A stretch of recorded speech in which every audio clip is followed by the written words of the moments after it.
সকল প্রশংসা মহান মালিক রব্বুল আলামিনের জন্য। দরুদ এবং সালাম নাজিল হোক প্রিয় নবী মুহাম্মদ মুস্তাফা সাল্লাল্লাহু আলাইহি ওয়াসাল্লাম এবং তার সকল আল ও আসহাব সকলের প্রতি। আল্লাহুম্মা সাল্লি আলাইহিম আল্লাহুম্মা বারিক আলাইহিম। সম্মানিত সাথী ও বন্ধুগণ, কোরবানি আমাদের একেবারেই দোরগোড়ায় চলে এসেছে। সেজন্য কোরবানিকে সামনে রেখে আজ আমরা প্রশ্ন উত্তরে কোরবানি এটা জানার চেষ্টা করব ইনশাআল্লাহ বিইজনিল্লাহ। 50টিরও বেশি প্রশ্ন কোরবানি প্রসঙ্গে আমি একত্র করেছি, যে প্রশ্নগুলোর উত্তরগুলো আমাদের জানা খুবই প্রয়োজন, এবং প্রশ্ন পেশ করে সাথে সাথে সংক্ষেপে আমরা তার উত্তর দেওয়ার চেষ্টা করব ইনশাআল্লাহ। খুব ডিপ বা গভীর ইলমি বা একাডেমিক আলোচনায় আমরা যাব না, সংক্ষেপে শুধুমাত্র উত্তরগুলো টাচ করে যাব, যেন আমরা বিশুদ্ধ রূপে সঠিক উপায়ে জেনে শুনে ভালোভাবে আমাদের কোরবানি আমরা সম্পন্ন করতে পারি। আল্লাহ তাআলা আমাদের সবাইকে আমাদের কোরবানিগুলোকে বিশুদ্ধ রূপে করার তৌফিক দান করুন। যে কোনো আমলের আগে ইলম শিখতে হয়, জানতে হয়। আমলের আগে ইলম জরুরি। যে কোনো বিষয়ে আপনি আমল করতে চাইবেন, সেই বিষয়ে আমল করার আগে বিষয়টি সম্পর্কে যদি বিশদ ধারণা থাকে, পরিষ্কার জ্ঞান থাকে, তাহলে সেই কাজটি সুন্দর রূপে সুচারুভাবে এবং যথাযথভাবে সম্পন্ন করা সম্ভব হয়। আর যদি না শিখেই কাজ শুরু করে দেন, না জেনেই কাজ শুরু করে দেন, তাহলে ভুল ত্রুটির কারণে সেই কাজ দ্বারায় যে ভালো ফলাফল আসার কথা, সে ফলাফল না এসে উল্টা হিতে আরো বিপরীত হওয়ার আশঙ্কা আছে। আর সেজন্যই কোরবানির মতো একটি আমল, যে আমলটি আমাদের দেশে মানুষ পরিমাণে ইসলামের যেসব কাজগুলো সবচেয়ে বেশি লোক করে সারা দেশে, তার ভিতরে একটা হলো এই কোরবানি। বেনামাজিও করে, বেরোজগারিও করে, ইসলামের অনেক কিছু না মানলে কি হয়েছে, কোরবানিটা করে। তো যেহেতু দেশের বিরাট একটা অংশ মুসলমানদের তারা কোরবানি করে, অন্য কোনোটা করুক আর না করুক, ঈদের নামাজটা পড়ে, কোরবানিটা করে। তো সেজন্য এই কোরবানিটাও যে করি আমরা, সেটাও বা কতটা বিশুদ্ধ হচ্ছে, এটা বড় প্রশ্নের বিষয়। সেজন্য আমরা জেনে নেব অল্প কথায় এই কোরবানি প্রসঙ্গে যে জিজ্ঞাসাগুলো আছে, যে প্রশ্নগুলো আছে সেগুলো। কারণ প্রশ্নের মাধ্যমে মানুষ কোনো কিছু শিখলে, সেটা সাধারণ আলোচনার মাধ্যমে শিখলে যতটা মনে থাকে তার চাইতে বেশি মনে থাকে। আল্লাহ তাআলা আমাদের সবাইকে উপকারী ইলম সবসময় গ্রহণ করার তৌফিক দান করুন। প্রিয় ভাইয়েরা, কোরবানি প্রসঙ্গে কোরআনে কারীমের একটি আয়াত আমি তেলাওয়াত করেছি। আল্লাহ সুবহানাহু ওয়া তাআলা বলেছেন, লা ইয়ানালাল্লাহা লুহুমুহা ওয়ালা দিমাউহা। তোমরা যে পশু আল্লাহকে সন্তুষ্ট করবার উদ্দেশ্যে জবাই করে থাকো, কোরবানি করে থাকো, এর গোশত, এর রক্ত কোনো কিছুই আল্লাহর কাছে পৌঁছায় না। ওয়ালাকিন ইয়ানালুহুত তাকওয়া মিনকুম, ওয়ালাকিন ইয়ানালুহুত তাকওয়া। কিন্তু তোমাদের অন্তরে যে তাকওয়াটা আছে, কোন মানসিকতা নিয়ে, কোন উদ্দেশ্য নিয়ে, কেন তুমি কোরবানি করছো, কোরবানি করার সময় তোমার মনের ভেতরকার অবস্থাটা কি, সেটা কিন্তু আল্লাহর কাছে ঠিকই পৌঁছে যায়। গোশত রক্ত জমিনেই থেকে যায়, দুনিয়াতেই থেকে যায়, উপরে ওঠে শুধুমাত্র তোমার অন্তরের ইচ্ছাটা, বাসনাটা। এই জন্য কোরবানি করার আগে সবচেয়ে গুরুত্বপূর্ণ পয়েন্ট হলো নিয়তকে খালেস করে নেওয়া। কি করে নেওয়া ভাই? নিয়তকে খালেস করে নেওয়া। কোরবানি করার আগে একটু ব্রেক দিন, একটু দাঁড়ান, একটু থামুন। আপনি কোরবানি করতে যাচ্ছেন, একটু থামুন। কেন কোরবানি করছেন? নিজেকে নিজে প্রশ্ন করুন এবং এই প্রশ্নের উত্তর নিজেকে নিজে দিন। এরপরে নিজেই বিচার করতে পারবেন আপনার কোরবানির কোনো বিনিময় আদৌ আল্লাহর কাছে পাবেন নাকি কিছুই পাবেন না। সম্মানিত সাথী বন্ধুগণ, যত মানুষ আমাদের সমাজে কোরবানি করে, এই বিশাল জনগোষ্ঠীর সবচেয়ে বড় অংশ বলা যেতে পারে এই কোরবানিটা আমাদের জন্য আজ ফ্যাশনে পরিণত হয়েছে। এটার ইবাদত থাকে নাই। কারণ ইবাদত হয় সেই কাজ, যে কাজ বান্দা আল্লাহকে খুশি করার জন্য করে। কোরবানিটা সবচেয়ে বেশি সংখ্যক মানুষ করে, এর একটা কারণ এটাও যে কোরবানি এমন একটা ইবাদত যেটা নগদ লাভ নিজেই পায়। গোশতগুলা ফ্রেশ বাসায় উঠাইতে পারে, ঠিক না? ঠিক। এই কারণে সমাজের বড় একটা অংশ কি করে? কোরবানি করে। আবার অনেকে কোরবানি করে নিজের নেতাগিরি জাহির করার জন্য। নেতা সাহেব, এমপি সাহেব, মন্ত্রী সাহেব, ব্যবসায়ী সাহেব, অমুক সাহেব, তমুক সাহেব, 10টা গরু, 5টা গরু, সবচেয়ে বড় গরু। এই যে একটা প্রতিযোগিতা, এই প্রতিযোগিতাটা মনে হচ্ছে ভালো কাজের প্রতিযোগিতা, আসলে এটা হলো এক ধরনের বড়াই, মাতবরির প্রতিযোগিতা, নিজের প্রভাব প্রতিপত্তি, নাম সুনাম এগুলোকে প্রতিষ্ঠিত করার প্রতিযোগিতা, যেটা কি প্রশংসনীয় নাকি নিন্দনীয়? নিন্দনীয়।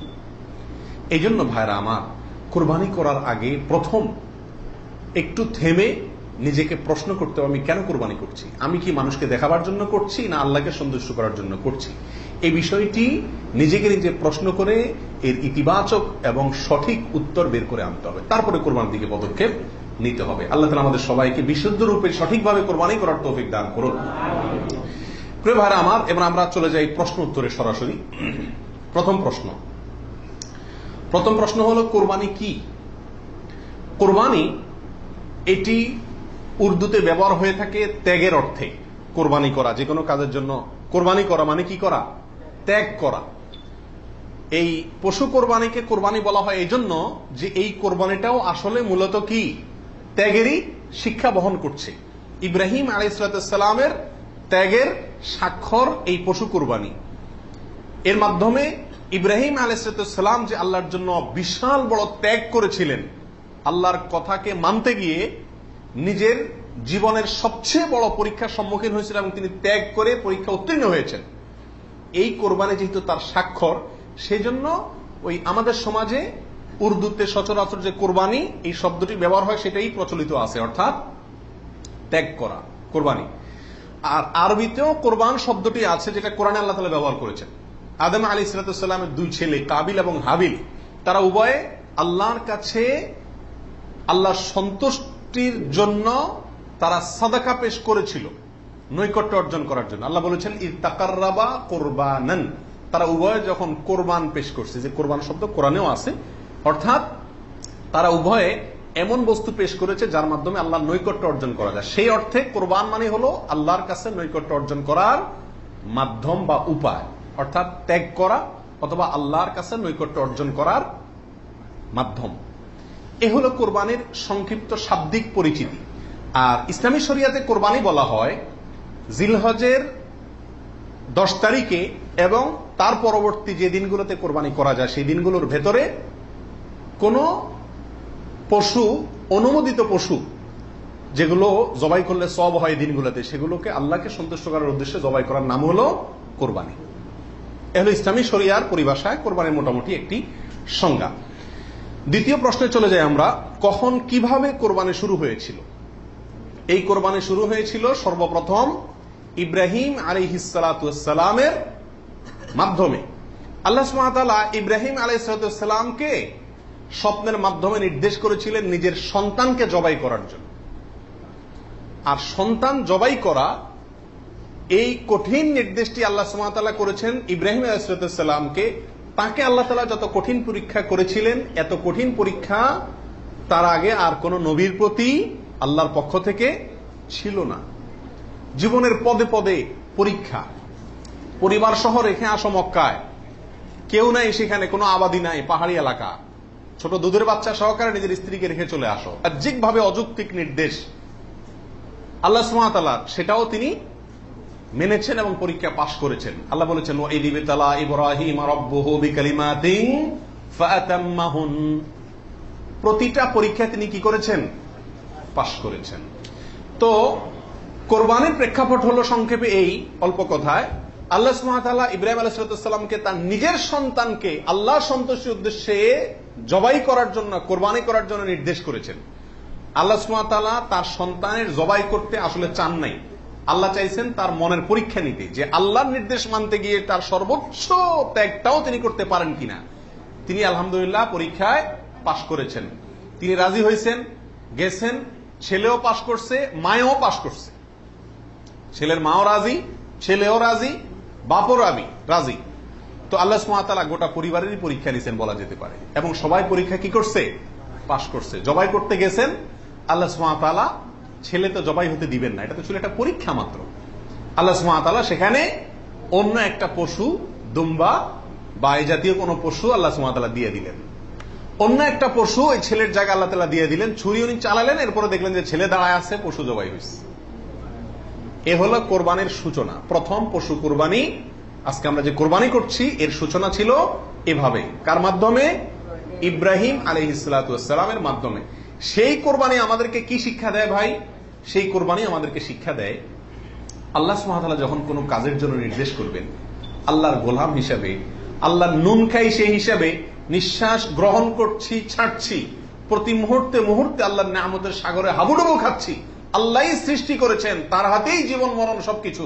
অতএব তার কোন নির্দেশ, তার কোন নিষেধ থাকলে সেটাকে মানতে গিয়ে পৃথিবীর যেই কোনো ধরনের ত্যাগের প্রয়োজন হয় সেটা করতে হবে।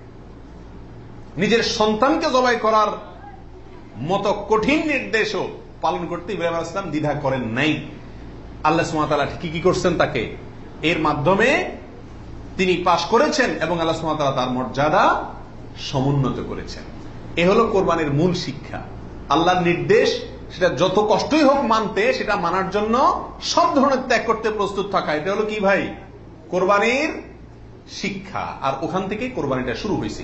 এরপরে আল্লাহ সুবহানাহু ওয়া তাআলা সেটাকে পৃথিবীর মানুষের জন্য ওই স্মৃতিকে, ওই আদর্শকে রেখে দিয়েছেন। এখন আমরা পশু কোরবানি করছি, কিন্তু এটার শুরুতে কিন্তু পশু কোরবানি ছিল না। মূলত এটা শুরুতে ছিল নিজের সকল কামনা, বাসনা, ভালোবাসা সবকিছুকে আল্লাহর নির্দেশের সামনে কি করে দেওয়া? কোরবানি করে দেওয়া। এ হলো এই কোরবানির গোড়ার ইতিহাস। এখন কোরবানির খোলসটা আছে, ভিতরেরটা আর নাই। এখন শুধু পশুই কোরবানি করি আমরা। নিজের ভেতরকার পশুত্ব, আমিত্ব, মনের খাহেশ, প্রবৃত্তি, এটাকে আর কি করি না? জবাই করি না। আল্লাহ তাআলা আমাদের সবাইকে কোরবানির আসল যে ইতিহাস সেটা থেকে শিক্ষা গ্রহণ করে এমন ভাবে কোরবানি করার তৌফিক দান করুন, যেই কোরবানি প্রকৃত অর্থেই কোরবানি হয়, যেই কোরবানি আমাদের জান্নাতে যাওয়ার কারণ হয়, মাধ্যম হয়, সেইভাবে কোরবানি করার এবং কোরবানির সেই ইতিহাস থেকে আল্লাহ তাআলা আমাদেরকে শিক্ষা গ্রহণ করার তৌফিক দান করুন। প্রিয় ভাইয়েরা, 3 নম্বর প্রশ্ন হলো, কোরবানি কি জরুরি কোনো বিধান নাকি ঐচ্ছিক? অর্থাৎ কোরবানি কি সবার জন্য করা জরুরি, নাকি কোরবানি সুন্নাত, নফল, মুস্তাহাবি জাতীয় কোনো আমল? তো এই বিষয়ে বলবো যে এই ক্ষেত্রে ওলামা একরামের 2টি প্রসিদ্ধ মত আছে। ওলামা একরামের অনেকেই বলেন যে কোরবানি করা এটা সকলের জন্য জরুরি। যাদের সামর্থ্য আছে, ঈদের দিন, কোরবানি ঈদের দিন অথবা পরবর্তী দিনগুলোতে যেগুলোতে কোরবানি করা যায়, এই সময়ের ভিতরে যার কাছে নেশা পরিমাণ টাকা আছে, তার জন্য কোরবানি করা ওয়াজিব, জরুরি, বাধ্যতামূলক। না করলে গুনাহ হবে। এটা অনেক ওলামা একরামের মত। তাদের দলিল, সংক্ষেপে শুধু দলিলগুলো হালকা হালকা টাচ করে যাই। মুসনাদে আহমদ, ইবনে মাজাহ, মুস্তাদরাকে হাকিম এবং আরো অনেক কিতাবে একটা হাদিস বর্ণিত হয়েছে, যে হাদিসকে মুহাদ্দিসিন ইকরাম সহিহ বলেছেন। আল্লামা আলবানী রাহিমাহুল্লাহ নিজে হাদিসে সহিহ বলেছেন। সেটা হলো এই, নবী রাসূলুল্লাহ সাল্লাল্লাহু আলাইহি ওয়াসাল্লাম বলেছেন, মান ওয়াজাদা সাআতান আন ইউদাহিয়া ওয়া লাম ইউদাহি ফালা ইয়াকরাবান্না মুসাল্লানা। অর্থাৎ যে ব্যক্তি কোরবানি করার সামর্থ্য তার আছে, সক্ষমতা আছে, সচ্ছলতা আছে, সেই ব্যক্তি যদি কোরবানি না করে, সে যেন আমাদের ঈদগাহে ঈদের নামাজ পড়তে না আসে। কোরবানি করার ইচ্ছা না রাখলে সে যেন ঈদের নামাজ পড়তে না আসে। এটা কিন্তু সতর্কবাণী। শরীয়তে এই ধরনের নির্দেশ সুন্নত নফলের ক্ষেত্রে করা হয় না, ফরজ ওয়াজিবের ক্ষেত্রেই সাধারণত করা হয়। এটা হলো অন্য যুক্তি। দ্বিতীয় দলিল হলো, এটাও মুস্তাদে আহমদে আসছে এবং হাফেজ ইবনে হাজার আল আসকালানী রাহিমাহুল্লাহ, বিশ্ববিখ্যাত হাদিস ব্যাখ্যাতা, তিনি বলেছেন যে হাদিসটি বিশুদ্ধ। নবী রাসূলুল্লাহ সাল্লাল্লাহু আলাইহি ওয়াসাল্লাম বলেছেন, ইয়া আইয়ুহান নাস, হে লোক সকল, ইন্না আলা কুল্লি আহলি বাইতিন উদহাইয়াতুন ওয়া আতিরাতুন, নিশ্চয়ই প্রত্যেক পরিবারের লোকের উপরে, প্রত্যেক পরিবারের উপরে একটি করে কোরবানি এবং আতিরা, এটা ওয়াজিব। আতিরা হলো রজব মাসে যে পশুটি জবাই করা হয়, সেটা একসময় ওয়াজিব ছিল, পরে এটা রহিত হয়ে গেছে। তো এখানে নবী রাসূলুল্লাহ সাল্লাল্লাহু আলাইহি ওয়াসাল্লাম ভাষা হলো ইন্না আলা কুল্লি আহলি বাইতিন, প্রত্যেক পরিবারের উপরে কোরবানি করা জরুরি। জরুরি, আলা এই শব্দটি জরুরি অর্থ বোঝানোর জন্যই আসে। এটিও বিশুদ্ধ হাদিস।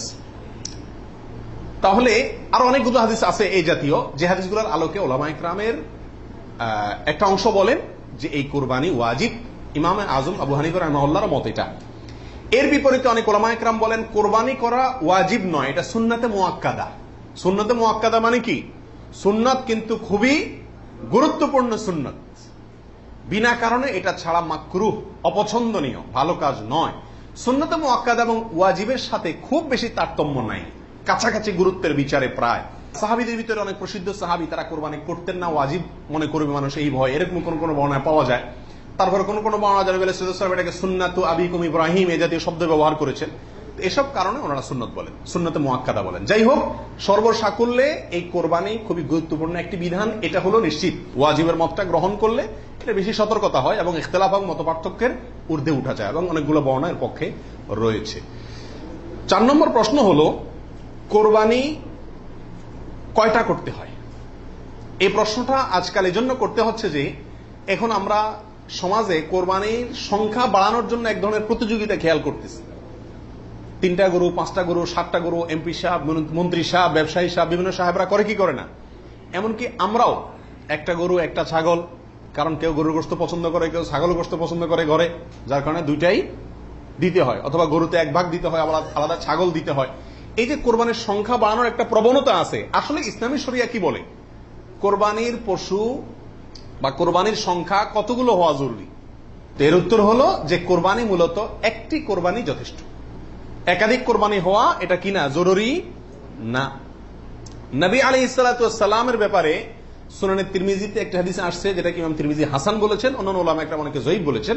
কিন্তু যঈফ বললেও ওই একই বিষয়ে আরো বিভিন্ন হাদিস আছে। সর্বসাকুল্যে উলামা একরামের বিষয়টা প্রমাণিত। সেটা হলো যে নবী আলাইহিস সালাম 10 বছর মদিনাতে বসবাস করেছেন হিজরতের পরে, এবং এই 10 বছরের প্রতি বছর তিনি কোরবানি করেছেন। প্রতি বছর তিনি কি করেছেন? এবং 2টি হৃষ্টপুষ্ট ভেড়া তিনি কোরবানি করেছেন, 2টি করেছেন। তিনি যদি চাইতেন সংখ্যা অনেক বাড়াইতে পারতেন, উট এবং আরো অনেক বড় বড় পশু দিয়ে কি করতে পারতেন? কোরবানি করতে পারতেন। কিন্তু 2টি ভেড়া কোরবানি করেছেন। তার একটি হলো তার নিজের এবং নিজের পরিবারের পক্ষ থেকে, আরেকটি তার গোটা উম্মতের পক্ষ থেকে, তাওহীদবাদী উম্মতের পক্ষ থেকে। তাহলে বোঝা গেল কোরবানির সংখ্যা বাড়ানোর ভিতরে খুব বেশি কল্যাণ নাই। হ্যাঁ, কেউ যদি কোনো এলাকাতে গরিব মানুষকে খাওয়ানোর উদ্দেশ্যে বেশি কোরবানি করে, নাম ফুটানোর উদ্দেশ্য না থাকে, তাহলে অবশ্যই সেই জন্য তিনি আল্লাহর কাছে কি পাবেন? আজর এবং সওয়াব পাবেন। 5 নম্বর প্রশ্ন হলো, কয়দিন পর্যন্ত কোরবানি করা যায়? কোরবানির সময়সীমা কতদিন? এর উত্তর হলো, এক্ষেত্রে ওলামা একরামের 2টি মত আছে। অনেক ওলামা একরামের মতে কোরবানি করা যায় ঈদের দিন, জিলহজের 10 তারিখ, আর 11 এবং 12 এই 3 দিন। এটা ইমাম আবু হানিফা রাহিমাহুল্লাহর মত। এর বিপরীতে অনেক ওলামা একরামের মত হলো কোরবানি এটা 4 দিন পর্যন্ত করা যায়। কোরবানি ঈদের দিন এবং তারপরে আরো 3 দিন, 11, 12, 13। যুক্তি হলো যে আইয়ামে তাশরিক, এক হাদিসে আসছে একেবারে সুস্পষ্ট ভাবেই যে আইয়ামে তাশরিক এই দিনগুলা সবগুলাই হলো জবাই করার দিন, অর্থাৎ কোরবানি করার দিন। সেহেতু আইয়ামে তাশরিক হলো ঈদের দিন, ঈদের পরে আরো 3 দিন, অর্থাৎ 13 তারিখ, চাঁদের 13 তারিখের সন্ধ্যার আগ পর্যন্ত। এ হলো কোরবানির দিন। তবে কোরবানি প্রথম দিন ঈদের নামাজের পরপরই করা বেশি উত্তম, এতে কোনো সন্দেহ বা ইখতিলাফ কারোর নাই। এবারে সারা দুনিয়ার উলামা একরাম একমত। কারণ নবী আলাইহিস সালাম ঈদের দিন ঈদের নামাজের পরপরই সাধারণত কি করতেন? কোরবানি করতেন। দ্বিতীয় তৃতীয় দিনে তিনি নিতেন না। অতএব একেবারে শুরুতেই করে ফেলা হলো সবচেয়ে উত্তম এবং বেস্ট। এবারে কারোর কোনো দ্বিমত নাই। 6 নম্বর প্রশ্ন, কোন সময় থেকে কোরবানি করা যাবে? উত্তর হলো, ঈদের নামাজ যখন পড়া হবে, যেই এলাকাতে গরুটা জবাই হবে ওই এলাকাতে যখন ঈদের নামাজ শেষ হবে, ঈদের নামাজ শেষ হওয়ার পরপরই কি করা যাবে? কোরবানি করা যাবে। আরেক এলাকাতে ঈদের নামাজ শেষ হয়েছে, সেজন্য আপনার এলাকাতে আপনি কি করবেন না? কোরবানি করবেন না। আপনার এই পশু যারা কোরবানি করবে তারা ঈদের নামাজ পড়ার পরপরই কি করতে পারবেন? কোরবানি করতে পারবেন। এ হলো কোরবানির সময়। এরপরে আসি 7 নম্বর প্রশ্ন, রাতে কি কোরবানি করা যাবে? এই প্রশ্নের উত্তর হলো, রাতে কোরবানি করাকে ওলামা একরাম মাকরুহ বা অপছন্দনীয় বলেছেন। তার কারণ হলো, কোরবানি একটা আল্লাহর গুরুত্বপূর্ণ বিধান। এখানে পশুর রগ নির্দিষ্ট সংখ্যায়, নির্দিষ্ট রগগুলো কাটা যেতে হবে। রাতে করলে অন্ধকারে সেগুলো কম বেশ হয়ে যেতে পারে, এই আশঙ্কায় দিনের বেলায় করা উত্তম এবং রাতের বেলায় মাকরুহ বলেছেন। তবে যদি পর্যাপ্ত আলোর ব্যবস্থা থাকে এবং এরকম কোনো ভুল হওয়ার আশঙ্কা না থাকে, তাহলে রাতেও কোরবানি করা যাবে, অর্থাৎ এই দিনগুলোতে আর কি, যে দিনগুলোতে করা যায়। এরপরে আসি 8 নম্বর প্রশ্ন, কোন কোন পশু দিয়ে কোরবানি করা যাবে? আপনি হাঁস মুরগি দিয়ে কোরবানি দিলে কোরবানি হবে কিনা? তো এর উত্তর হলো, বড় পশুর ভিতরে 3 ধরনের পশু আর ছোট পশুর ভিতরে 3 ধরনের পশু, এগুলো দিয়ে কি করা যাবে? কোরবানি দেওয়া যাবে। বড় পশুর ভিতরে কোরবানি দিতে পারবেন উট, গরু, মহিষ, এগুলো দিয়ে। মহিষ দিয়ে দিতে পারবেন কিনা এটা নিয়ে উলামায়ের ভিতরে সামান্য ইখতিলাফ আছে। অনেকে মহিষকে গরুর অন্তর্ভুক্ত করেছেন, অনেকে করেন নাই। যার কারণে যারা করেছেন তারা বলছেন করা যাবে, যারা করেন নাই তারা বলছেন করা যাবে না। এই জন্য একান্ত অনন্য উপায় না হলে সেদিকে না যাওয়াই ভালো, ইখতিলাফের দিকে। আর ছোট পশুর ভিতরে 3টা, দুম্বা, ছাগল এবং ভেড়া, এগুলো দিয়ে কি করা যাবে? কোরবানি করা যাবে। এছাড়া অন্য কোনো পশু দিয়ে, এই গৃহপালিত পশু ছাড়া আপনি হরিণ দিয়ে অথবা অন্য কোনো হালাল পশু যেটা গৃহপালিত না, সেটা দিয়ে কি করা যাবে না? কোরবানি দেওয়া যাবে না, দিলে কোরবানি হবে না। 9 নম্বর প্রশ্ন হলো, গাভী এবং ষাঁড় উভয়টা দিয়ে কোরবানি দেওয়া যাবে? কি বলেন? গাভী এবং ষাঁড় দুইটা দিয়ে কোরবানি দেওয়া যাবে? যাবে। গাভী দিয়েও দেওয়া যাবে, ষাঁড় দিয়েও দেওয়া যাবে। 10 নম্বর প্রশ্ন হলো, পশুর বয়স কত হতে হবে? কত বছর বয়স হলে আপনি সেই পশু দিয়ে কি করতে পারবেন? কোরবানি দিতে পারবেন। এর উত্তর হলো, পশু যদি হয় সবচেয়ে বড় পশু অর্থাৎ উট, তাহলে সেক্ষেত্রে সেটার বয়স হতে হবে কমপক্ষে 5 বছর। কত বছর? 5 বছরের নিচে যদি উটের বয়স থাকে, ওইটা এমনি জবাই করতে খেতে পারবেন, কিন্তু কোরবানি হিসাবে কি করতে পারবেন না, জবাই করলে ওটা কোরবানি আদায় হবে না। গরু যদি হয় তাহলে সেক্ষেত্রে তার বয়স হইতে হবে কমপক্ষে 2 বছর। আর ছাগল, দুম্বা, ভেড়া এগুলো যদি হয় তাহলে তার বয়স হইতে হবে কমপক্ষে 1 বছর। তাহলে ছোট পশুগুলা 1 বছর, গরু 2 বছর, উট 5 বছর। ছোট পশুর মধ্যে আবার দুম্বা, ভেড়া এগুলো যদি 6 মাসের বয়স, 7 মাস, 8 মাসের বয়সেরটা দেখতে 1 বছরটার মতো বড় দেখা যায় তাহলে চলবে, কিন্তু ছাগলের ক্ষেত্রে পরিপূর্ণ কি হইতে হবে? 1 বছর হওয়া লাগবে। 11 নম্বর প্রশ্ন হলো, দাঁত দেখে বয়স নির্ধারণ করে আমাদের দেশে, এটা কি ঠিক নাকি বেঠিক? কি বলেন আপনারা? এটা ঠিক। কারণ হলো, পশু বিশেষজ্ঞ যারা আছেন, পশু সম্পর্কে যারা ভালো বুঝেন, পশু লালন পালনে যারা দক্ষ, অভিজ্ঞ, তারা পশুর গালের ভেতরকার বিশেষ ধরনের দাঁত যখন একটা বের হয় তখন বুঝেন এটা 1 বছর হয়েছে, 2টা বের হলে বুঝেন 2 বছর হয়েছে, এবং এটা অভিজ্ঞতা দ্বারা মোটামুটি প্রমাণিত, প্রতিষ্ঠিত। যার কারণে ওইটার উপরে নির্ভর করে বছর নির্ধারণ করা, নির্ণয় করা কি আছে? সঠিক। তবে কোন পশু যদি নিশ্চিতভাবে জানা যায় তার বয়স 1 বছর, 2 বছর বা যেই পরিমাণ বয়স হওয়া দরকার সেই পরিমাণ বয়স হয়েছে কিন্তু দাঁত উঠে নাই, তবুও সেটা দিয়ে কি দেওয়া যাবে? কোরবানি দেওয়া যাবে। দাঁতটা মেইন না, মেইন হলো বয়সটা ওই পরিমাণ হয়েছে কিনা। ওই বয়সে হওয়ার পরও কি থাকতে পারে? দাঁত নাও থাকতে পারে। এরপরে আসি 12 নম্বর প্রশ্ন, ত্রুটিযুক্ত পশু দিয়া কোরবানি দিলে কি কোরবানি হবে? ত্রুটিযুক্ত পশু, একটা পশুর ভিতরে কোনো দোষ আছে, ত্রুটি আছে, সমস্যা আছে, রোগবালাই আছে, ওইটা এমনি জবাই করে খেতে পারবেন, কিন্তু কোরবানি দিলে কোরবানি হবে কি না? এর উত্তর হলো, কিছু কিছু ত্রুটি আছে, যেই ত্রুটিগুলো থাকলে পশু কোরবানি করলে ওই কোরবানি যথেষ্ট হবে না। আর কিছু কিছু ত্রুটি আছে যেগুলো থাকলেও কি দেওয়া যাবে? ওই ত্রুটি সহকারে কোরবানি দিলে কোরবানি হয়ে যাবে। কোন ত্রুটিতে আপনার কোরবানি দিলে কোরবানি হবে না? একটা হলো ল্যাংড়া হওয়া, এমন ল্যাংড়া যে ল্যাংড়ার কারণে সে পশুর পালের সাথে চললে পিছায় যায়, তাদের সাথে তাল মিলায় ধরে রাখতে পারে না, অথবা জবাই করার জায়গা পর্যন্ত হেঁটে যাওয়ার ক্ষমতা নাই, তাকে ঠেলা নিয়ে যেতে হয়, ছেঁচড়ায় নিয়ে যেতে হয়, শক্তি নাই পায়ে, 1 পা হোক 2 পা হোক, এরকম ল্যাংড়া ঘোড়া যদি হয় তাহলে ওইটা দিয়ে কোরবানি দিলে কি হবে না? যথেষ্ট হবে না, হাদিসে সুস্পষ্টভাবে নিষেধ করা আছে। আরেকটা হলো যে এই পরিমাণ রুগ্ন, অসুস্থ, রোগা, যে রোগার কারণে সে চলাফেরা করতে পারে না, বা ওই যে হাঁটার শক্তি নেই, প্রচন্ড রোগা, দুর্বল, সেটা দিয়ে কোরবানি দিলেও কি হবে না? কোরবানি হবে না। আরেকটা হলো যে অন্ধ, এমন অন্ধ হয়, চোখ কানা অথবা চোখ অন্ধ, অথবা চোখে এমন সমস্যা আছে যে সমস্যার কারণে সে দেখে না, স্বাভাবিকভাবে ঘাস টাস রাখলেও সে বুঝে না কোনটা কি, অথবা ওই জায়গা পর্যন্ত দেখে একা একা যেতে পারে না, উষ্ঠা খায়, তার মানে চোখে বড় সমস্যা আছে, এরকম থাকলে এটা দিয়ে কি হবে না? কোরবানি হবে না। একটা শিং অথবা 2টা শিং গোড়া থেকে উঠে গেছে, একেবারে গোড়া সহ উঠে গেছে, এরকম যদি হয় ওটা দিয়ে কোরবানি দিলেও কোরবানি হবে না। তবে যদি সামান্য হয়, সামান্য কান কাটা, সামান্য শিং ভাঙা, সামান্য একটু পায়ে সমস্যা, সামান্য একটু অসুখ বিসুখ আছে, এরকম যদি হয় সেগুলো দিয়ে কোরবানি দিলে কি হবে? কোরবানি হয়ে যাবে। অর্থাৎ ত্রুটি যদি ছোট হয় সমস্যা নাই, বড় ত্রুটি যদি হয় তার কারণে কি হবে না, ওই পশু দিয়ে কোরবানি দিলে কোরবানি যথেষ্ট হবে না।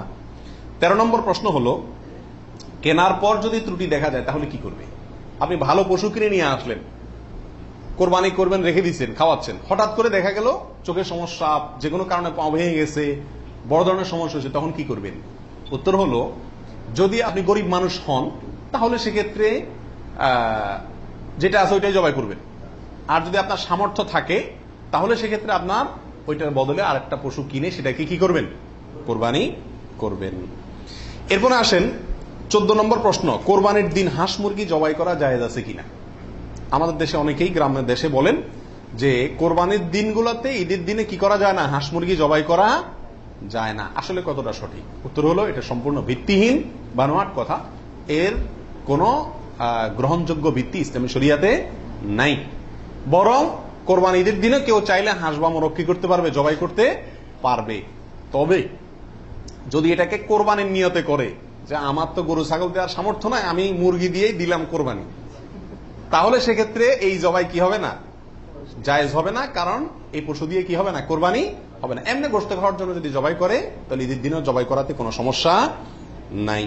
15 নম্বর প্রশ্ন হলো, কোরবানির পশু এটা দেখায় বেড়ানো, প্রদর্শন করে বেড়ানো, এটা কি জায়েজ আছে কিনা? আজকাল কোরবানির পশু কেনার পরে মহল্লাতে, গ্রামে, পাড়াতে, আশেপাশে একটা চক্কর মোটামুটি দেয় না? দেয় না?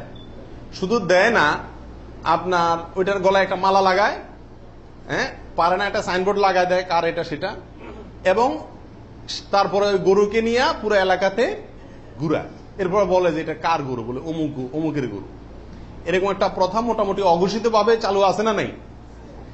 এরকম প্রদর্শন করে বেড়ানো এটা কি সঠিক? এর উত্তর হলো না।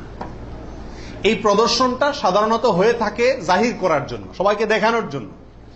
আর এই দেখানোটার ভেতরে কল্যাণের চাইতে অকল্যাণ বেশি। কেউ যদি বলে আমি এটা দেখাচ্ছি এই জন্য যাতে অন্যরা উৎসাহিত হয়, তাহলে তো এটা ভালো উদ্দেশ্য, কিন্তু এই উদ্দেশ্যে খুব অল্প সংখ্যক মানুষই কি করে? এটাকে শোডাউন করে। বরং এটা শোডাউন করে কি জন্য? সবাই জিজ্ঞেস করবে, ভাই এটার দাম কত হয়েছে, কার গরু, মাশাআল্লাহ, জিতছে, হাসছে, এইসব যোগ বিয়োগ করবে। ঠিক না? ঠিক। অতএব মানুষকে দেখায় বেড়ানোর উদ্দেশ্যে যদি এই কোরবানির পশুকে প্রদর্শন করা হয়, শোডাউন করা হয়, তাহলে এটা রিয়া, এবং রিয়ার কারণে গুনাহগার হবে। এটা করা যাবে না। আল্লাহ আমাদেরকে বুঝার তৌফিক দান করুন। 16 নম্বর প্রশ্ন হলো, কোরবানির পশু কেনার পরে এবং জবাই করার পরে পশুর সঙ্গে সেলফি তুলে এটা ফেসবুকে দেওয়া যাবে কিনা, সামাজিক যোগাযোগের মাধ্যমে প্রচার করা যাবে কিনা, ইসলামের দৃষ্টিতে এর ভিতরে কোনো, এ ব্যাপারে কোনো বাধা আছে কিনা? এর উত্তর হলো, কোরবানির পশু কেনার পরে অথবা জবাই করার পরে ওই পশুর সাথে সেলফি দেওয়া, সেলফিটাই তো অনেকের মতে এটা একটা মানসিক রোগে পরিণত হয়েছে। আর এই গরুকে কেনার পরে, ছাগল কেনার পরে তার সঙ্গে ছবি তুলে, সেলফি তুলে ওইটা ফেসবুকে বা সামাজিক যোগাযোগের মাধ্যমে প্রচার করা, এটা ইসলামী শরিয়ার দৃষ্টিতে খুবই গর্হিত এবং নিন্দনীয় একটি কাজ। বিশেষ করে এই জন্য যে প্রথমত বিনা প্রয়োজনে এই ছবিটা তোলা হচ্ছে, দ্বিতীয়ত হলো এর মাধ্যমে নিজে কি কোরবানি দিচ্ছে এটাকে কি করা হচ্ছে?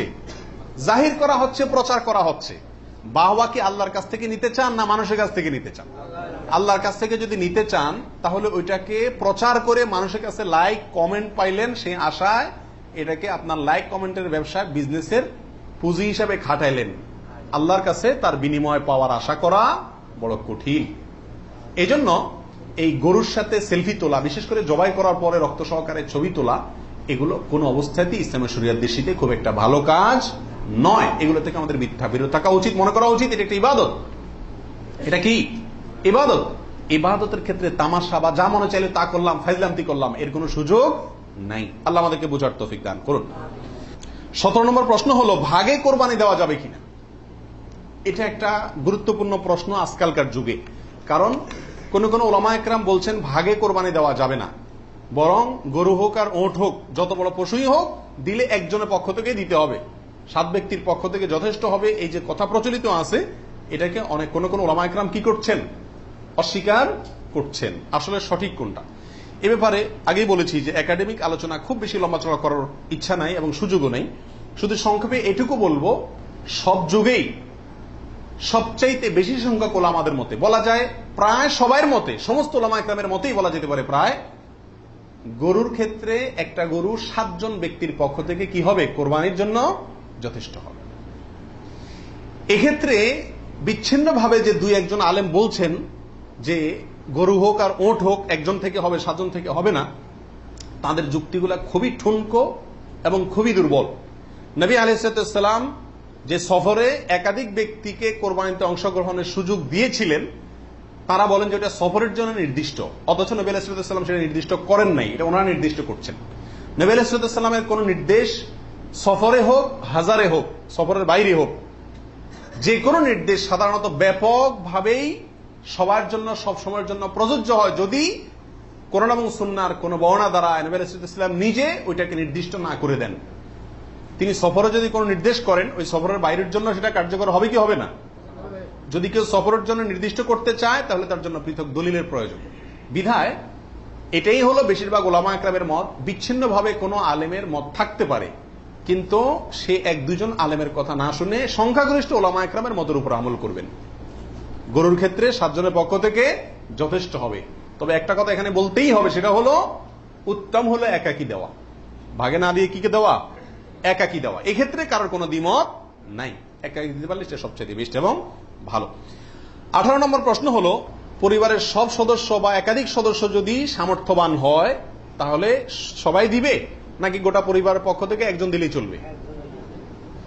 নবী আলাইহিস সালাম থেকে এক্ষেত্রে একটা হাদিস বর্ণিত হয়েছে, যেটা একটু আগে আপনাদেরকে শুরুতে আমি শুনাইছি, মুসনাদ আহমদে বর্ণিত হয়েছে এবং আরো অনেক হাদিসের কিতাবে কাছাকাছি হাদিস বর্ণিত হয়েছে। নবী আলাইহিস সালাম বলেছেন যে প্রত্যেক পরিবারের উপরে একটি কোরবানি জরুরি, প্রত্যেক পরিবারের উপরে উযহিয়াতুন, একটি কোরবানি জরুরি, আলা কুল্লি আহলি বাইতিন, এই ধরনের শব্দ তিনি ব্যবহার করেছেন, প্রত্যেক পরিবারের উপরে। এই হাদিস থেকে বোঝা যায় কোরবানি এটা এক পরিবারে একাধিক সদস্য যদি হয় সামর্থ্যবান, তথাপি যিনি মূল কর্তা তিনি দিলেন তাহলে সবার পক্ষ থেকে হয়ে যাবে। এর বিপরীতে ওলামা ইকরামের আরেকটি মত আছে, যেটা ইমাম আবু হানিফা রাহিমাহুল্লাহর মত, সেটা হলো কোরবানি পরিবারের একাধিক সদস্য যদি সবাই যদি সামর্থ্যবান হয় তাহলে প্রত্যেকের পক্ষ থেকে দিতে হবে। ওনার যুক্তি, উনি বলেন নবী আলাইহিস সালামের ওই হাদিস, যে হাদিসে তিনি বলেছেন যার সামর্থ্য আছে আর কোরবানি দেয় না সেজন্য ঈদগাহে না আসে। এখানে যার সামর্থ্য আছে প্রত্যেক ব্যক্তিকেই শামিল করে এই নির্দেশনা। বিষয়টা গবেষণামূলক, উভয় পক্ষেরই দলিল এবং যুক্তি আছে। তো এক্ষেত্রে সতর্কতামূলক মত যদি অবলম্বন করি আমরা, তাহলে প্রত্যেকেরই যার যার সামর্থ্য আছে তার পক্ষ থেকে করা যেতে পারে, এবং করলে সমস্যা হবে এটা কারোর মতেই নাই। 19 নম্বর প্রশ্ন হলো, 7 ভাগের নিচে হলে কোনো সমস্যা আছে কিনা গরুতে? একটা গরুতে ধরেন 5 জন মিলে দিলেন, 4 জন মিলে দিলেন, 3 জন মিলে দিলেন, 6 জন মিলে দিলেন, 7-এর নিচে হলো, এটা কি যথেষ্ট হবে না কোনো সমস্যা আছে? এর উত্তর হলো কোনো সমস্যা নাই। আমাদের দেশে অনেকে মনে করেন যে গরু দিলে 7 পুরা করতে হবে, এই জন্য যখন 7-এর সংখ্যা না পায় তখন এবার খুঁজে খুঁজে অনেক মৃত মানুষকেও যোগ করে, যেভাবে হোক কি করতে হবে, 7 পুরা করতে হবে। বিষয়টা এরকম না। কোরবানির গরুতে সর্বোচ্চ 7 পর্যন্ত দেওয়া যায়, 3 জন, 2 জন, 7 জন, 5 জন, 6 জন, যে কোনো সংখ্যায় 7-এর নিচে থাকলেই কোরবানি দেওয়া যাবে। এরপরে আসেন 20 নম্বর প্রশ্ন হলো, অমুকের নামে কোরবানি দেওয়া, তমুকের নামে কোরবানি দেওয়া, 7 নামে, 3 নামে, 5 নামে, এরকম একটা কথা সমাজে প্রচলিত আছে। এই কথাটা বলাটা সঠিক কিনা? এর উত্তর হলো না, এটা সঠিক না, এই কথাটা ভুল। কিন্তু এই ভুলটা এমন ভুল না যে ভুলের কারণে বড় ধরনের গুনাহ হয়ে যাবে, কারণ এটা বলার ভুল, এভাবে বলাটা উচিত না। কারণ কোরবানি হবে মূলত আল্লাহ সুবহানাহু ওয়া তাআলার নামে, অতএব 5 নামে, 4 নামে, 3 নামে, 7 নামে কোরবানি হয় না। নাম শুধু একটাতেই হয়, সেটা হলো বিসমিল্লাহ, আল্লাহর নামে, ঠিক না ঠিক? অতএব এই কথাটা বলার ভুল। এখানে বলতে হবে 7 জনের পক্ষ থেকে, 3 জনের পক্ষ থেকে, বা 3 শরিক, 5 শরিক, 5 শেয়ার, 5 ভাগ, এভাবে বলা যেতে পারে। কিন্তু বা অমুকের পক্ষ থেকে, তমুকের পক্ষ থেকে, এভাবে বলা যেতে পারে, কিন্তু অমুকের নামে, তমুকের নামে এভাবে বলাটা উচিত নয়। যদি এখানে কেউ এই উদ্দেশ্যে বলে না যে আল্লাহর সাথে শরিক করে 3 জনের নামে দিচ্ছি, এরকম কেউ উদ্দেশ্য নেয় না, সেজন্য এটা কি হবে না, শিরকে পৌঁছাবে না। তারপর এভাবে না বলাই উচিত এবং উত্তম, নিরাপদ। 21 নম্বর প্রশ্ন হলো, নারী বুড়ি এটা অনেক সময় নিজেরা সাফ করতে কষ্ট হয় বা পারে না, তখন কাউকে দিয়ে সাফ করায়, সাফ করানোর পরে বলে সাফ করে দিবা, তুমি অর্ধেক নিবা, আমাদেরকে অর্ধেক দিবা। এরকম হয় কি হয় না? তাকে নাড়ি বুড়ির অংশ দিলেন অথবা পশুর গোশতের অংশ দিলেন, এটা জায়েজ আছে কিনা। প্রাসঙ্গিকভাবে আরেকটি কথা প্রশ্ন চলে আসে, সেটা হলো যে কসাই যখন পশুকে বানায়, তো বানানোর পরে তাকে টাকার সাথে কিছু গোশত দেওয়া হয়, এবং অনেক সময় দেখা যায় যে বানানোর যে বাজার রেট, তার যে মজুরি, এটা তাইতে অনেক কমে রাজি হয়ে যায় কসাইরা। কেন? কারণ তারা জানে গোশত 5 কেজি দিলেই তো 2-2.5 টাকা এসে গেল, অতএব এক্ষেত্রে যদি আমাকে টাকা একটু কম দেয় অসুবিধা নাই। এই ভুলটা ঘরে ঘরে হয়ে থাকে। কোরবানির পশু যারা বানায় সে কসাইদেরকে গোশত দেয় না, এমন মানুষ সারা বাংলাদেশে খুঁজে কয়জন পাওয়া যাবে আমার সন্দেহ আছে। কোরবানির মধ্যে সবচেয়ে বড় দাগের ভুলগুলোর ভিতরে এটা অন্যতম। এভাবে যদি কেউ করে তাহলে এটা বড় ধরনের ভুল। কোরবানি হওয়া না হওয়া নিয়ে টান দিবে। নবী আলাইহিস সালাম পরিষ্কার ভাষায় বলেছেন যে তোমরা কসাইকে, জাজ্জারকে কোরবানির পশুর কোনো কিছু দিবা না, তাকে আলাদা টাকা দিবা, তার মজুরি যেটা সেটা দিবা। কেন তাকে পশুর কিছু দেওয়া যাবে না? এই জন্য দেওয়া যাবে না যে এই পশুটা আপনি জবাই করছেন কার জন্য? আল্লাহর জন্য। এটার মালিক কে? মূলত আল্লাহ। যেহেতু আল্লাহ খায়ও না পরেও না, আল্লাহর জন্য কিছু দিলে আল্লাহ বলেন আমার পক্ষ থেকে গরিবকে দিও। এটা হলো আল্লাহ সিস্টেম। কিন্তু কোরবানির ক্ষেত্রে শুধু ব্যতিক্রম, আল্লাহ বলেছেন ঠিক আছে আমার জন্য দিছ, সবকিছু গরিবকে দিতে বলি, এটা তোমার খাইতে দিলাম আমি। আল্লাহ আমাকে কি করছেন? খাওয়ার সুযোগ দিচ্ছেন। এখন আমি যদি এটা বিক্রি করি বা কোনো কিছুর বিনিময়ে কাউকে দেই, তাহলে সেটা কি হবে না? জায়েজ হবে না। কোরবানির পশুর গোশত যদি আপনি জাজ্জারকে দেন, কসাইকে দেন, তাহলে কেমন জন্য আপনি তার পরিশ্রমের বিনিময়ে তাকে এই অংশটা তাকে বিনিময় হিসাবে দিলেন, পারিশ্রমিক হিসাবে দিলেন, তাহলে বিক্রি করার মতো হয়ে গেল। এই জন্য কি হবে না? এটা জায়েজ হবে না। কসাইকে শুরুতে সাপ বলে দিতে হবে যে ভাই গোশত পাবা না, কত টাকা নিবা সাপ বলো, তুমি সে আশা করে বসে থাকিও না, 2 টাকা বেশি নাও, কিন্তু আমি তোমাকে গোশত টোস্ত বা কোনো কিছুই দেবো না। তবে হ্যাঁ, কসাই যদি আপনার প্রতিবেশী হয়, আপনার আত্মীয় হয়, অথবা অন্য গরিব মানুষ হয়, অন্য 10 জন গরিবকে যে পরিমাণ দিতেন তাকেও সে পরিমাণ দেন, তাহলে সমস্যা নেই, ওইটা ঠিক আছে। কিন্তু অন্য গরিবদেরকে দেন আধা কেজি করে, তারা দেন 5 কেজি, সমস্যা আছে। কারণ 4.5 কেজি আপনি কেন দিলেন? তাকে কাটছে সেজন্য, এটা বিনিময় হয়ে যাচ্ছে, এই জন্য এটা করা যাবে না।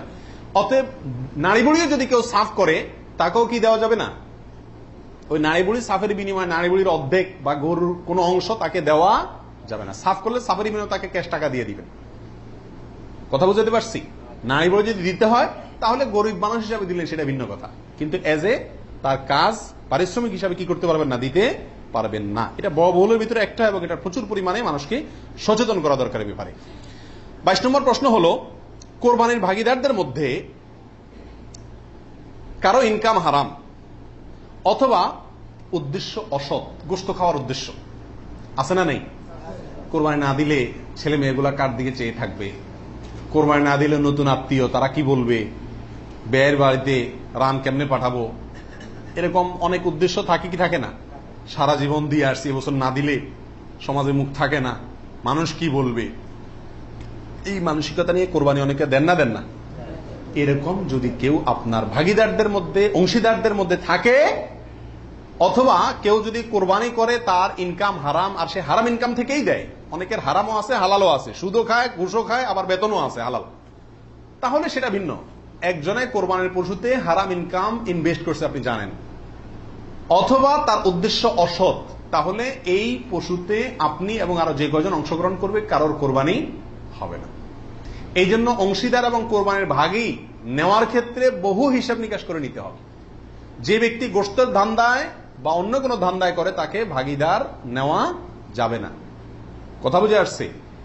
নিতে হবে যে শুধুমাত্র আল্লাহ সন্তুষ্ট করার জন্য, আল্লাহর সন্তুষ্টির জন্য যে কোরবানি করে তাকে, এবং সরাসরি হারাম টাকা ইনভেস্ট না করে ওই ব্যক্তিকে, যার ইনকাম হালাল, এরকম ব্যক্তিকে ভাগীদার হিসেবে নিতে হবে। আর না হলে ভাগী দেওয়ার দরকার নাই, একা একাই দিতে হবে। আল্লাহ তৌফিক দান করুন। 23 নম্বর হলো, রাসূল করিম সাল্লাল্লাহু আলাইহি সাল্লামের পক্ষ থেকে কোরবানি দেওয়া যাবে কিনা। আমাদের দেশে প্রচুর পরিমাণে মানুষ রাসূল করিম সাল্লাল্লাহু আলাইহি সাল্লামের পক্ষ থেকে কি দেয়? কোরবানি দিয়ে থাকে। এর উত্তর হলো, রাসূল আকরাম সাল্লাল্লাহু আলাইহি সাল্লামের নামে উম্মত হিসাবে আপনি তার পক্ষ থেকে কোরবানি দিতে পারবেন। নবী আলাইহিস সালাম নিজেও কোরবানি দিয়েছেন তার উম্মতদের পক্ষ থেকে। তবে মৃত ব্যক্তির নামে কোরবানি দেওয়ার ক্ষেত্রে জীবিত ব্যক্তির সাথে মিশিয়ে দেওয়া, মিক্স করে দেওয়া, জীবিত ব্যক্তির সাথে অধীনস্থ করে মৃত ব্যক্তির নাম যোগ করা বা তার পক্ষ থেকে দেওয়া, এটা হলো সবচেয়ে ঝামেলা মুক্ত এবং মতপার্থক্যের ঊর্ধ্বে উঠা। কথা বুঝাতে পারছি? শুধুমাত্র মৃত ব্যক্তির নামে স্বতন্ত্র কোরবানি না দিয়ে জীবিত ব্যক্তির নিজের নামের সঙ্গে মৃত ব্যক্তিকে যুক্ত করে দিলেন, এই মতটাই হলো সবচাইতে সতর্কতামূলক মত এক্ষেত্রে মৃত মানুষের পক্ষ থেকে কোরবানি দেওয়ার ক্ষেত্রে। 24 নম্বর প্রশ্ন হলো, মা বাবা, স্ত্রী, বড় ভাই, এদের কাউকে খুশি করার জন্য কারোর পক্ষ থেকে, সমাজে বলে কারোর নামে, কোরবানি দেওয়া যাবে কি যাবে না? উত্তর হলো না। এটা রিয়া, লৌকিকতা, মানুষ দেখানো, এটা শিরকে আসগর।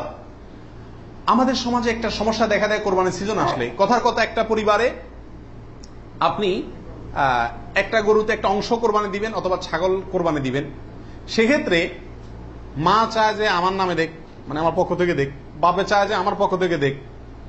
এখন ছেলে চিন্তা করে কারে খুশি করব। অনেক সময় স্ত্রী স্বামী দুজনের ভিতরে চায় যে আমার নামে দেখ, বড় ভাইয়ের নামে না দিলে বড় ভাই মুখ কালো হয়, এই জন্য কার নামে দিবে এটা নিয়ে এক ধরনের হেজিটেশনে মানুষ ভুগে। এক্ষেত্রে অনেক সময় অংশ বাড়ায় দেয় শুধু মাকে খুশি করার জন্য, যে ওনার নামেও কি করলাম, একটা দিলাম। এটা এক ধরনের রিয়া বা লৌকিকতা। যদিও যদি সওয়াবের উদ্দেশ্যে থাকে যে উনি ভালো কাজ করতে চান, সেই হিসাবে ওনাকে আমি ভালো কাজে সহায়তা করলাম, তাহলে ভিন্ন কথা। কিন্তু সাধারণত এই চিন্তাটা খুব কমই থাকে। এই জন্য কাউকে খুশি করার টার্গেটটা কোরবানিতে থাকা উচিত না। আর মা বাবা বা অন্যদেরও মনে রাখা উচিত, যার সামর্থ্য আছে সে দিবে, যে মূল কর্তা সে দিবে। এক্ষেত্রে আমার নামে দিল না, অমুকের নামে দিল না, অমুকের পক্ষ থেকে দিল না, এই জন্য মন খারাপ করা তাদেরও উচিত না, এটা বোকামি। 25 নম্বর প্রশ্ন হলো, কয়েকজন মিলে এক ভাগ কোরবানি দিতে পারবে কিনা? 2 জন, 3 জন, 4 জন, 5 জন মিলে এক ভাগ কোরবানি দিতে পারবে কিনা? প্রবাসে দেখা যায় একটা রুমে 3 জন 4 জন আছে, তো কোরবানিদের দিন 4 জন মিলে যায় কি করে, একটা ছাগল কিনে নিয়ে আসে, আয়না জবাই করে। তো 4 জন মিলে যদি একটা ছাগল দেয়, অথবা একটা অংশ গরুতে হোক অথবা ছাগলে হোক, কোরবানিতে যদি একাধিক ব্যক্তি যদি এক অংশ দেয়, কোরবানি হবে? হবে না। একটা অংশ একজন দিবে, সেখানে কয়েকজন যদি সেখানে অর্থায়ন করে, কয়েকজন ভাগ বসায়, আর এক অংশ কয়েকজন মিলে দেয়, তাহলে কি হবে না? কোরবানি হবে না, ওটা গোশত খাওয়া হবে।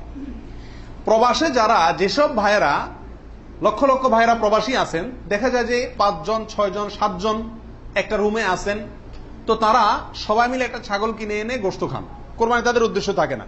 আমি তাদেরকে অনুরোধ করব যে আপনারা কেন একটা পদ্ধতি অবলম্বন করেন না, যাতে আপনাদের কোরবানির সওয়াব হবে, গোশতও খাওয়া হবে।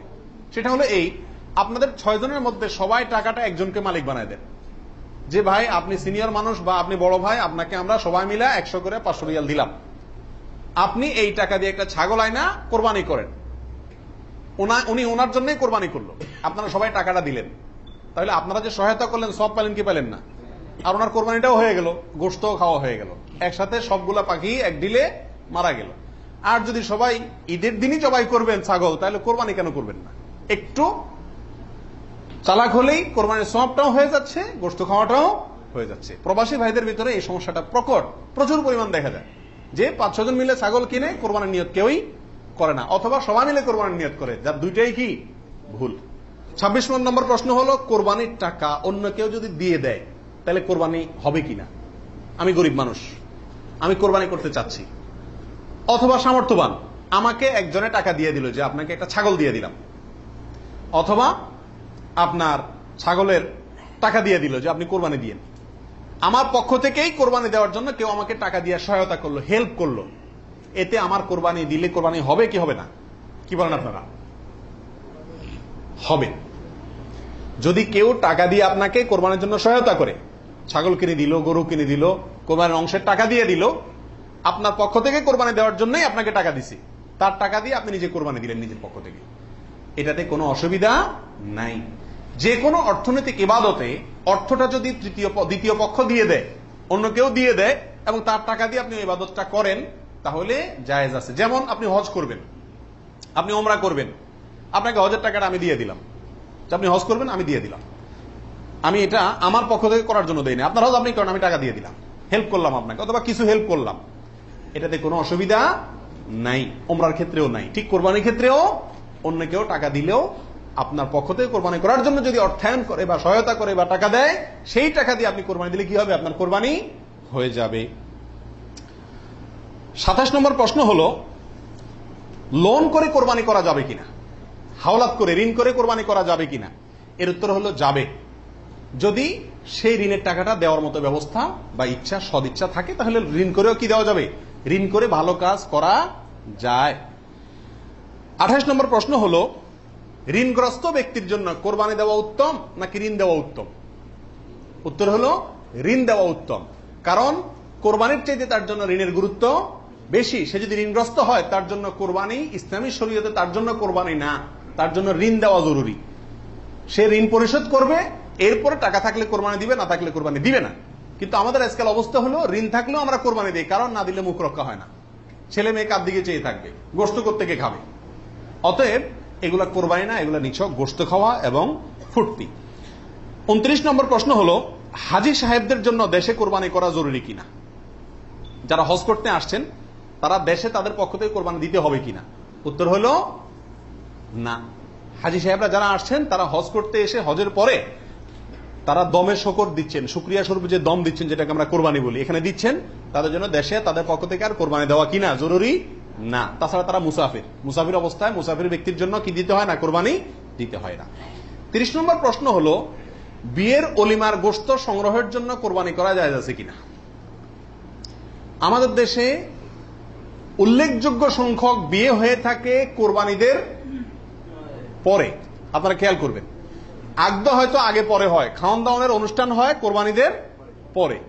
আল্লাহ মাফ করুক, কোরবানির সময় তো গরু একটা এমনি জবাই করা লাগে, তো ওই সময় যদি অলিমার অনুষ্ঠানটা বা বৌভাতের অনুষ্ঠানটা করা যায়, তাহলে তো ওই গোশত দিয়েই সারা যায়, গোশতের টাকাটা বেঁচে যায়। যদি কারোর এরকম উদ্দেশ্য থাকে, তাহলে সেক্ষেত্রে তার কোরবানি হবে না। আর যদি কেউ মনে করে যে না, ঈদের পরে সবাইকে পাইতে সুবিধা হয়, সেজন্য ওই টাইমটাতে করতেছি, অথবা আপনার কোরবানি করলাম, অলিমার জন্য আলাদা গরু জবাই করলাম, অথবা আপনার কোরবানির গোশত অলিমার জন্য করি না, আমি অলিমা করলেও একটা গরু দেই, অন্য বছর না থাকলেও একটা গরু আল্লাহর জন্য দেই, এরকম যদি কেউ থাকে, তাহলে তার জন্য জায়েজ আছে। আর তা না হলে এই কোরবানির গোশত দিয়ে অলিমা সারা, অনুষ্ঠান সারা, এটা যদি ওই উদ্দেশ্যে করে, তাহলে সেক্ষেত্রে এটা কোরবানি হবে না, বরং এটা এক ধরনের তামাশা হবে কোরবানির নামে। 32 নম্বর প্রশ্ন হলো, কোরবানির সুন্নাহ পদ্ধতি কি, কোন দিকে ফিরে জবাই করতে হবে?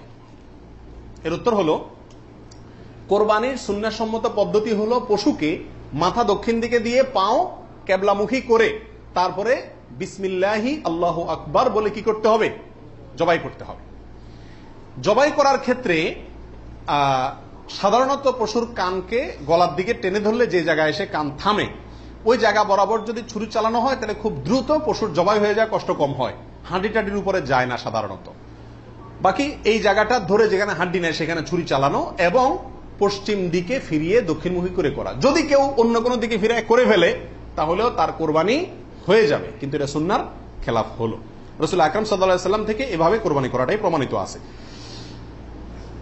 32 নম্বর প্রশ্ন হলো, কোরবানির ভাগিদারদের নাম জপা কোরবানির পরে এটা জরুরি কিনা? আপনারা দেখবেন, ভাগিদারে কোরবানি যদি দেয়, তার লিস্ট লিখতে লিখতে অবস্থা খারাপ হয়ে যায়, এবং যিনি কোরবানির পশু জবাই করেন ওই হুজুর নাম নিতে নিতে অবস্থা খারাপ। আল্লাহর নামে এতবার নেয় কিনা সন্দেহ, এতবার ওই ভাগিদারদের নাম নেয়, কারণ ভালো করে নাম নিলে টাকা পাওয়াও, কোরবানি জবাইয়ের টাকা পাওয়াও কঠিন হয়ে যাবে। তো এটা জরুরি কিনা? উত্তর হলো, এটা মুস্তাহাব। কোরবানি করার পরে আল্লাহুম্মা তাকাব্বালহু মিন ফুলান ফুলান ফুলান, আল্লাহ এটাকে অমুকের পক্ষ থেকে নাম ধরে তাদের পক্ষ থেকে কবুল করুন, এরকম বলাটা মুস্তাহাব, উত্তম। রাসূল আকরাম সাল্লাল্লাহু আলাইহি ওয়াসাল্লাম নিজেও বলেছেন, আল্লাহ এটা আমার পক্ষ থেকে কবুল করেন, এটা আমার উম্মতের পক্ষ থেকে কবুল করেন, আমার পরিবার, এটা আমার উম্মতের পক্ষ থেকে। তাহলে এভাবে সবাইয়ের পক্ষ থেকে কোরবানি, যে কয়জন দিচ্ছে তাদের পক্ষ থেকে কোরবানি হচ্ছে, এই কথাটা, এবং তাদের পক্ষ থেকে আল্লাহ কবুল করেন, এটা বলাটা উত্তম, মুস্তাহাব কিন্তু কিনা। কোনো কারণে যদি এটা কেউ বলতে ভুলেও যায়, নিয়ত যেহেতু আছে আল্লাহ জানেন, অতএব কি হয়ে যাবে? কোরবানি হয়ে যাবে। 33 নম্বর প্রশ্ন হলো, শ্বশুর বাড়ি থেকে কোরবানির পশু হাদিয়া নেওয়া জায়েজ আছে কিনা? জোরে সোরে এই কালচারটা ইদানিং ছড়াইতেছে, মানুষের টাকা পয়সাও হয়েছে, এই জন্য ওই মেয়ের বাপের বাড়ির পক্ষ থেকে ছেলের বাপের বাড়িতে গরু পাঠায়, ছাগল পাঠায়। আগে পাঠাইতো রান, কল্লা, গোশত। এখন গোশত, কল্লা আর রানে জামাইরাও খুশি না, আর বাপ মাও দিয়া সন্তুষ্ট না। এই জন্য পাঠায় ডাইরেক্ট গরু বা ছাগল, এটা জায়েজ আছে কিনা? উত্তর হলো, যদি হাদিয়া হিসাবে দেয়, তাদেরও সামর্থ্য আছে, অভাব নাই, আর এটা লোকচক্ষু ভয়ে অথবা সমাজের মানুষের বলার ভয়ে বা অন্য কোনো কারণে না দেয়, এমনি আসলে হাদিয়া দিছে, তাহলে তো হাদিয়া নেওয়া তো জায়েজ আছে, বরং সুন্নাত। কিন্তু যদি এটা হয় যে না দিলে জামাই কি বলবে, জামাইয়ের মা খোঁচাবে, অমুকরা খোঁচাবে, তমুকরা খোঁচাবে, এসব কারণে যদি দেয়, তাহলে সেটা গ্রহণ করা জামাইয়ের পরিবারের জন্য কি হবে না? জায়েজ হবে না। এবং এটা খুবই বাজে একটা কালচার। উচিত তো হলো জামাই বাবাজিয়ে শাশুড়ির জন্য, শ্বশুর বাড়ির জন্য গরু ছাগল পাঠানো, এটা হলো উচিত। কারণ তারা সারা জীবন এই মেয়েটাকে বড় করে লাখ লাখ টাকা ইনভেস্ট করে মানুষ করে আমাকে দিয়ে দিছে। আমি বছরে বছরে একবার করে তাদের একটা গরু ছাগল দিতে পারলে ভালো হয়। খবরদার আবার শ্বশুর বাড়িতে দিলেন, বাহর বাড়িতে কিছুই দিলেন না। অনেকে আছে শ্বশুর বাড়ির অন্ধ, আবার সেটাও আবার সঠিক না। ব্যালেন্স রাখতে হবে। আল্লাহ তৌফিক দান করুন। 25 নম্বর প্রশ্ন হলো, বৈদ্যুতিক মেশিনে জবাই করা জায়েজ আছে কিনা? আপনারা জানেন যে উন্নত দেশগুলোতে বৈদ্যুতিক মেশিন দিয়ে জবাই করার একটা কালচার প্রচলিত আছে, বা অটোমেটিক মেশিন দিয়ে জবাই করার কালচার আছে। এটা দিয়ে জবাই করলে জবাই হবে কিনা? উত্তর হলো, পশু জবাই হওয়ার জন্য শর্ত হলো পশুর নির্দিষ্ট কয়েকটা রগ আছে, রগগুলা কাটা যেতে হবে এবং রক্ত প্রবাহিত হইতে হবে। যদি কোন বৈদ্যুতিক শক ইত্যাদির মাধ্যমে পশুকে দুর্বল করে ফেলা হয়, যে দুর্বল করার পর অনেক সময় বাঁচে কিনা এটাই সন্দেহ হয়, এরপরে ছুরি চালানো হয়, তাহলে ওই পশু দিয়ে কোরবানি করা জায়েজ হবে না। কারণ যে দুর্বল বানায় তাকে কি করা হচ্ছে? জবাই করা হচ্ছে, বিধায় এটা জায়েজ নাই। আর যদি ছুরি দিয়ে করা হয় এবং মানুষের হাত না লাগে এবং বিসমিল্লাহ বলা হয়, মুসলমানে সুইচ চালায়, তাহলে সেক্ষেত্রে ছুরি দিয়ে যদি জবাই হয়, কাটা যায়, তাতে কি হবে? কোরবানি হয়ে যাবে ইনশাআল্লাহ, এবং জবাই বিশুদ্ধ হবে। 35 নম্বর প্রশ্ন হলো, জবাইয়ের সময় বিসমিল্লাহ বলতে যদি কেউ ভুলে যায়, তাহলে কি করবে? এর উত্তর হলো, নিজের পশু তো নিজে জবাই করা উত্তম। যারা প্রফেশনাল জবাই করেন মৌলভী সাহেবরা, তারা তো ভুলের কথা না, কারণ তাদের অভ্যাসই আছে। নিজেটা নিজে করতে গেলে ডরে ভয়ে ভুলেও যেতে পারে। যদি কেউ ভুলে যান, ভয়ের কোনো কারণ নাই। মুসলমান যদি ভুলেও যায়, তবুও সেই পশু হালাল হবে, খাওয়া হারাম হবে না। ইচ্ছাকৃত যদি কেউ বিসমিল্লাহ না বলে, সেটা ভিন্ন কথা, সেটা সমস্যা আছে। কিন্তু ভুলে যদি বিসমিল্লাহ না বলে, তাতে পশু হালালই থাকবে, হারাম হবে না ইনশাআল্লাহ। 36 নম্বর প্রশ্ন হলো, কোরবানিকারীকে কি চুল, নখ ইত্যাদি কাটা থেকে বিরত থাকতে হবে? উত্তর হলো হ্যাঁ। নবী আলাইহিস সালাম বলেছেন, মান আরাদা আন ইউদাহিয়া, যে ব্যক্তি কোরবানি করার ইচ্ছা রাখে, পোষণ করে, ফালা ইয়াখুয মিন শা'রিহি ওয়া আযফারিহি শাইআ, সেজন্য তার নখ, চুল ইত্যাদি কোনো কিছুতে হাত না দেয়। কোরবানির ঈদের 10 দিন আগে, চাঁদ যেদিন উঠবে ওই দিন থেকে নিয়ে ঈদের দিন পর্যন্ত এগুলো করা যাবে না। কি করা যাবে না? চুল, নখ ইত্যাদি কাটা যাবে না, কাটবে না কোরবানিকারী ব্যক্তি। কোরবানি দেওয়ার পরে চুল, নখ ইত্যাদি কাটবে, এটা খেয়াল রাখা উচিত। 37 নম্বর প্রশ্ন হলো, কোরবানিকারী ব্যক্তি এই 10 দিন দাড়ি শেভ করতে পারবে কিনা? জটিল একটা প্রশ্ন। কোরবানি করবেন, বাকাওয়াতি করবেন, খুব ভালো কথা, জায়গায় এসে ধরা গেছেন, দাড়ি শেভ করতে পারবেন কিনা? উত্তর হলো না। দাড়ি তো কোরবানি করলেও শেভ করা যাবে না, না করলেও শেভ করা যাবে না, এটা তো সর্বাবস্থায় চাঁচা হারাম। সেক্ষেত্রে কোরবানির এই সিজন গুলাতে এসে গুরুত্বটা আরো বাড়ে। একে তো এমনি হারাম, আবার কোরবানি করছেন, সেজন্য নবী সাল্লাল্লাহু আলাইহি ওয়াসাল্লাম বলছেন আপনি যেন না ধরেন, এগুলোতে হাত না দেন। তাহলে কোরবানি করার যদি ইচ্ছা থাকে, আল্লাহকে সন্তুষ্ট করতে আসলেই মনে চান, তাহলে এই 10 দিন দাঁড়িয়ে কি করতে পারবেন না? শেভ দিতে পারবেন না। খোঁচা খোঁচা দাঁড়িয়ে নিয়ে কি করতে হবে? মসজিদে যেতে হবে। কোরবানি দেওয়া শেষ, এবার কি করতে পারবেন? দাঁড়িয়ে শেভ করতে পারবেন না, তাও যাবে না।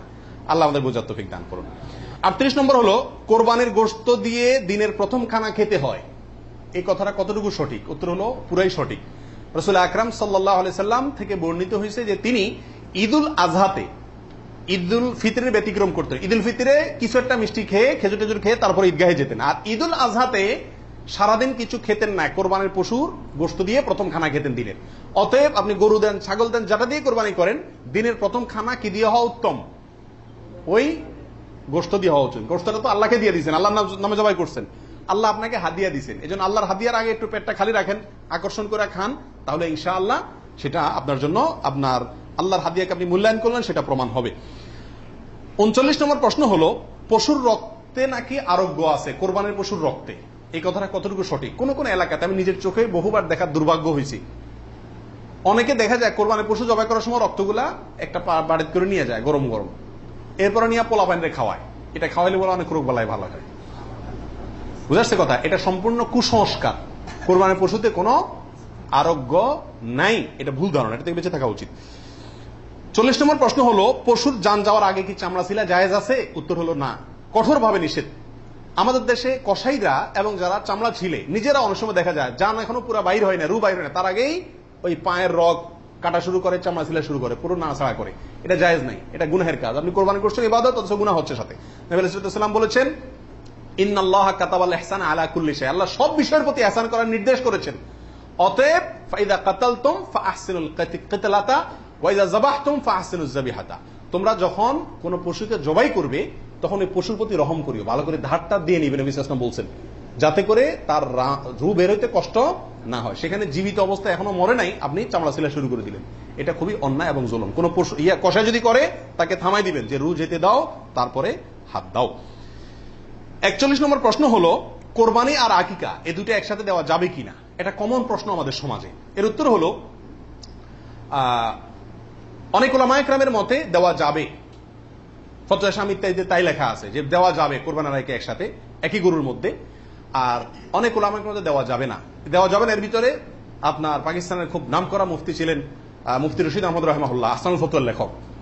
তিনি হানাফি মাযহাবের বড় উলামায়ে কেরামের মধ্যে থেকে তিনি কঠোরভাবে এর বিরুদ্ধে করেছেন এবং বলেছেন কোন অবস্থাতেই কোরবানি আর আকিকা একসাথে মিক্স করা যায় না, উচিত না। কারণ কোরবানি একটা ইবাদত, আকিকা আরেকটি ইবাদত।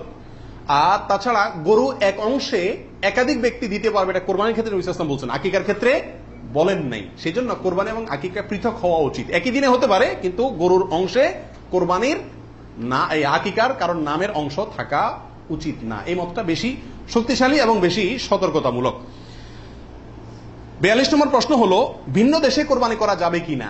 আপনি এই দেশে আছেন, আপনার কোরবানি দেশে আপনার পক্ষ থেকে হলো, এটা জায়েজ আছে কিনা? উত্তর হলো আছে। এটা কোনো কোনো ক্ষেত্রে উত্তম হয় যদি আপনার উদ্দেশ্য হয় এমন যে ওখানে আরো বেশি অভাবী মানুষ আছে, আমি তাদেরকে গোশত দেব। কিন্তু সবসময় এটা হওয়া উচিত না। প্রবাসীরা যেখানে আছেন সেখানেও কোরবানির কালচার চালু করা উচিত। আমার জানা মতে প্রবাসী যারা আছেন, লক্ষ লক্ষ প্রবাসী, সবাই কোরবানি দেওয়ার সামর্থ্য আছে। এদের 10% লোকও এখানে কোরবানি দেয় না। কারণ কোরবানি দিলে আমার গোশত খাবে কে? দান্দা হলো গোশতের দিকে। এটা সব যদি মনে করে তাহলে তো যেখানে থাকি সেখানেই দেওয়া উচিত। এটা হলো মূল বিধান। অন্য জায়গায় আপনি দিবেন যদি সেখানে দিলে বেশি সওয়াব হয়। অবশ্যই গ্রামে আমাদের দেশে গরিব বেশি, সেই হিসাবে সেখানে গোশত দিলাম, সেই নিয়তে দিলেন, ঠিক আছে। কিন্তু আপনি এই নিয়তে দেন যে আমি এখানে গোশত যদি কোরবানি দেই তাহলে গোশত সব হাতে বুতে খাইব, আমার পরিবারের লোকজন তো পাইবো না। এই নিয়ত যদি হয় তাহলে সেটা কিন্তু অন্যায় এবং ভুল। 43 নম্বর প্রশ্ন হলো ভিন্ন দেশে কোরবানি করলে কোন সময়ের দিকে খেয়াল করে কোরবানি করবে? কথার কথা আপনার কোরবানি দেশে হচ্ছে, তো এখানে যদি একদিন আগে পরে চাঁদ দেখা দেখি হয়, টাইম আগে পরে হয়, তাহলে কোন হিসাবে করবে? আপনার সময় না তাদের সময়? আপনার কোরবানি কিন্তু। এর উত্তর হলো যেই দেশে কোরবানি হচ্ছে, পশু যেখানে আছে সেখানকার সময় দেখে কি করতে হবে? কোরবানি করতে হবে। আপনার এখানে ঈদের নামাজ হয়েছে কি হয় না সেটা দেখা দেখির দরকার নাই। 44 নম্বর প্রশ্ন হলো কোন কারণে কোরবানি করতে না পারলে, পশু কিনছেন কিন্তু কোরবানি করতে পারেন না, করবেন কি? উত্তর হলো যে পরবর্তীতে কি করে দিবেন, আপনি সদকা করে দিবেন। মৃত ব্যক্তির নামে কোরবানির বিধান কি? একটু আগে যেটা বললাম, অর্থাৎ শুধু মৃত ব্যক্তির নামে আলাদা কোরবানি দেওয়া যায়। অনেক উলামায়ে কেরাম বলেন, কিন্তু অনেক উলামায়ে কেরাম বলেন যারা মৃত ব্যক্তির সাথে জীবিত ব্যক্তিকে, জীবিত ব্যক্তির সাথে মৃত ব্যক্তিকে যোগ করে দেওয়া যাবে। আপনি একটা ছাগল দিলেন, বলেন যেটা আল্লাহ আমার এবং আমার মৃত বাবার পক্ষ থেকে, এভাবে করা যাবে। আর নবী আলাইহিস সালাম একটি ছাগল তার পুরো উম্মতের পক্ষ থেকে দিয়েছেন, জীবিত মৃত সবাই মোটামুটি এর ভিতরে শামিল। 45 নম্বর গেল। 46 নম্বর হলো কোরবানির পশুর চামড়ার বিধান কি? উত্তর হলো কোরবানির পশুর চামড়া এটা নিজে ব্যবহার করতে পারলে সেটা করা উচিত। চামড়া প্রসেস করে ব্যবহার করতে পারলে এটা করা উচিত। কোথাও কোথাও মানুষ খায়, যদি খাইতে পারেন চামড়া পরিষ্কার করে সেটাও আপনার জন্য ঠিক আছে।